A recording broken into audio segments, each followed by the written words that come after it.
Então vamos lá, pessoal, buscar agora aqui responder o quê? O que é uma proteína? Então vou tentar aqui definir a proteína para vocês, tá certo? Então como é que eu responderia essa pergunta? Então vamos lá. Eu gosto muito da definição de proteína, que é o quê? Que proteína é um polímero de moléculas menores. Essas moléculas menores, as quais são especialmente, melhor dizendo, são precisamente os aminoácidos. Então eu gosto de sempre, para buscar explicar essa ideia de polímero, usar uma analogia com o Lego, certo? Então eu acho que todo mundo já brincou de Lego alguma vez na vida, mas Lego é aquele brinquedo das pecinhas que a gente vai o quê? A gente vai montando até chegar num determinado objeto, na construção de algo, certo? Então é interessante que, digamos que eu tenho várias peças ali, a partir até nem tantas peças, mas com poucas peças, sendo as mesmas peças. Então digamos que eu tenho 20 tipos de peças, mas se forem em quantidade razoável, eu vou conseguir o quê? Eu vou conseguir formar uma determinada estrutura. Então, a partir de algumas peças, assim, vamos colocar várias. A partir de várias peças, eu posso formar diferentes estruturas, mesmo que sejam as mesmas peças, né? Então, por exemplo, eu posso formar um aeroporto, posso formar um castelo, posso formar um quartel de bombeiros, uma delegacia, posso formar um esconderijo, enfim, exemplos são vários, né? Então, justamente o que? Os aminoácidos são as peças de Lego que a gente pode dispor em diferentes arranjos para formar diferentes estruturas, para formar diferentes proteínas, tá certo? Então, só para fazer essa analogia, para deixar isso mais claro possível. Tem outra analogia que eu gosto de fazer também, que é justamente com a ideia dos anagramas. Então, tem até muitos joguinhos de celular, né, que usam os anagramas para entretenimento, né, para a pessoa se entreter ali com um joguinho de celular. Mas o exemplo que eu gosto de dar para explicar melhor ainda é o quê? Eu gosto de pegar duas palavras, né, estudo e duetos. Então aqui a gente tem 6 letras e a gente tem as mesmas letras. Porém, essas letras estão arranjadas numa sequência diferente. E essa sequência faz toda a diferença. Essa sequência vai fazer o quê? Essa sequência vai formar duas palavras que significam coisas completamente diferentes. Então aqui, esse arranjo faz toda a diferença para a gente ter o significado da palavra. Da mesma maneira, mesmo que eu tivesse 6 aminoácidos, digamos, e 6 não, mas vamos colocar mais. Mesmo que eu tivesse, sei lá, 400 aminoácidos, certo? E esses 400 aminoácidos arranjados, seriam os mesmos aminoácidos sem a quantidade, né? Enfim, a sequência que eu arranjaria aqueles aminoácidos faria toda a diferença. Poderia gerar duas proteínas, o quê? Completamente diferentes. Por isso que, o que acontece, pessoal? A gente tem geralmente o quê? A gente tem no nosso organismo exatamente o quê? A gente tem exatamente 20 tipos de aminoácidos, certo? São poucos tipos, mas a depender da forma que eu arranjo aqueles tipos, eu vou formar diferentes e várias diferentes proteínas. Tudo bem? Então, era basicamente isso que é a ideia que eu queria passar, tá certo? E esse conceito de que a sequência faz toda a diferença é o que a gente chama geralmente de arranjo sequencial. Beleza? Então, vamos lá. Vamos dar seguimento aqui. A gente já entendeu que a proteína é um polímero de moléculas menores, as quais são os aminoácidos. Então, as proteínas são formadas essencialmente, de maneira geral, de aminoácidos. É evidente, pessoal, que existem algumas proteínas que a gente chama, geralmente os autores chamam na literatura de proteínas conjugadas, que são formadas por outros constituintes para além dos aminoácidos. Então, um exemplo é a glicoproteína, que é formada não só por aminoácidos, mas também por essa parte glico, por outros compostos orgânicos nesse caso, mas também poderia ser, em outros exemplos, que não é a glicoproteína, compostos inorgânicos. Então, essencialmente, de maneira geral, a proteína é formada de aminoácidos, mas existem esses casos que podem ser formados por outros compostos. Aqui, de maneira geral, nas aulas eu vou trabalhar a proteína formada essencialmente de aminoácidos. Não vou entrar muito nessa seara desses outros tipos de proteínas conjugadas, mas estou só deixando aqui citado para ficar o mais claro possível. Beleza? E vamos entender o seguinte. Quantos aminoácidos podem me perguntar? Pedro, quantos aminoácidos eu preciso para formar uma proteína? Então, pessoal, isso é um tema, isso é uma pergunta que diverge muito a resposta em toda a literatura. Então, tem os autores que falam, não, tem que ter pelo menos 20 aminoácidos para eu chamar de proteína. Ou não, tem outros que falam, não, tem que ter 50 no mínimo para eu chamar de proteína. Outros falam, tem que ter pelo menos 100. Então, isso é uma coisa que é muito divergente na literatura. Mas aqui eu vou adotar a seguinte definição do Guyton, o seguinte exemplo que ele dá, o seguinte conceito que ele traz para nós, que é qual? Que é que para ser uma proteína, mesmo que seja uma proteína muito miudinha, muito pequena, tem que ter pelo menos mais de 20 aminoácidos.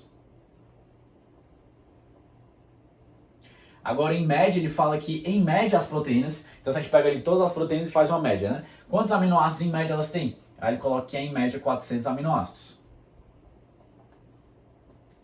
Então estou citando esses números aqui só para tentar esclarecer um pouquinho dessa pergunta com exemplos que o Guyton traz, né? Mas repito, isso aqui pode divergir, no caso divergir o quê, né? Esse número mínimo aqui. Mas vamos lá. Ele fala também que existem proteínas que podem chegar a, por exemplo, milhares de aminoácidos. Então proteínas bem grandes, né?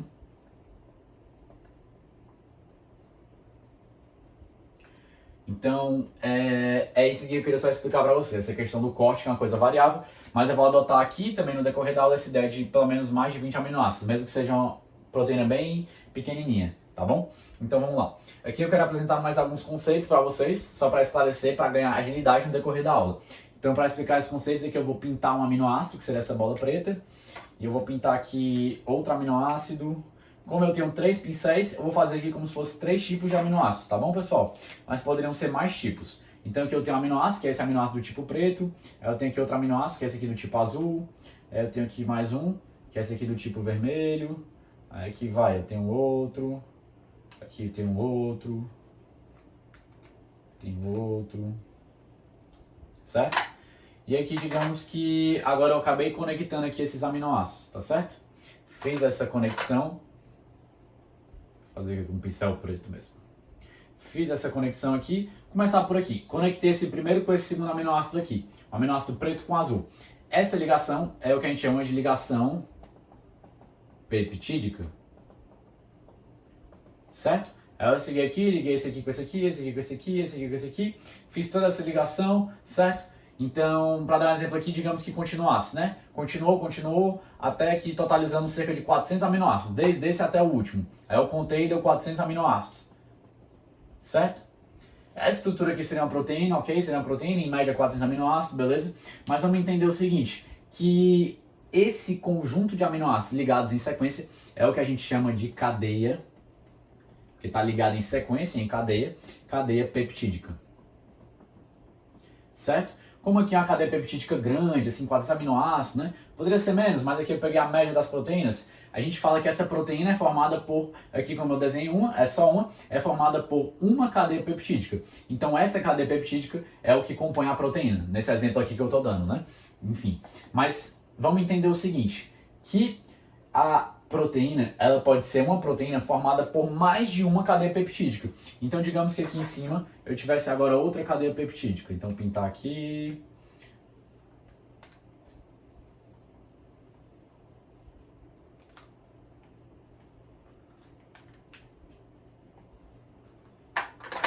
Então, aqui tem aminoácidos. Esses aminoácidos estão ligados em sequência. Ligados em sequência justamente por ligações peptídicas, certo? Se eu tenho vários aminoácidos ligados em sequências, eu tenho uma cadeia peptídica. Então eu tenho um aqui embaixo, eu tenho um em cima. Digamos que aqui teve ligações moleculares, certo? Agora eu tenho essas duas cadeias unidas. Então agora, digamos aqui no meu exemplo, isso aqui eu tenho uma proteína formada por duas cadeias peptídicas, tá certo? Quando eu tenho uma proteína formada por duas ou mais cadeias peptídicas, é geralmente o que, só para trazer um conceito da bioquímica, mas não quero aprofundar muito, mas é o que a gente chama geralmente o quê? De estrutura quaternária. Certo? E explicar também o seguinte, Pedro, a terciária, a secundária, a primária, né, existem também. E entender que elas se aplicam quando a gente está falando de uma cadeia peptídica. E entender que aqui eu estou com um quadro, né, que é 2D, não tem como vocês terem uma noção muito tridimensional, só pelo quadro aqui, eu fico limitado por isso. E também eu não tenho os melhores dotes artísticos para poder desenhar uma coisa aqui tridimensional, assim, que dê a impressão de tridimensional, né, que eu me refiro. Então aqui está tudo como se fosse linear, como se aqui é essa proteína, né. Digamos aqui, apagar essa cadeia de cima. Digamos que aqui a gente tem uma proteína, não tem mais uma estrutura quaternária, né? Porque não é duas ou mais cadeias. Mas digamos que a gente tem uma proteína formada por uma cadeia peptídica.